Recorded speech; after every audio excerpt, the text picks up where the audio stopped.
रुपाली विजय नरोडे, माहेरचं नाव तिचं बनसोडे आहे, वय 25 वर्ष.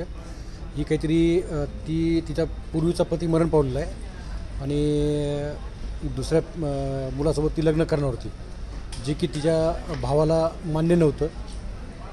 भाऊ दीपक धनंजय बनसोडे राहणार माळीवेस यांनी तिच्यावर चाकू हल्ला केलेला आहे. नेमकं आणखी कारण निश्चित नाही, परंतु प्राथमिक माहिती आम्हाला मिळाली याप्रमाणे आहे. नेमकं कशासाठी इकडे आले होते? ते काहीतरी खरेदी वगैरे करण्यासाठी आले होते लग्नाची. उद्या त्यांचं लग्न होतं अशी आम्हाला एक प्राथमिक स्वरूपाची माहिती प्राप्त झाली आहे. तर आता काही आरोपींचा शोध वगैरे कसं? आरोपीचा शोधासाठी आम्ही DB पार्टी पाठवली आहे, रवाना केली. जर लोकेशन पण ट्रेस करण्यासाठी मी नाथन साहेबांना म्हणजे सायबर क्राईमला दिलेला आहे नंबर.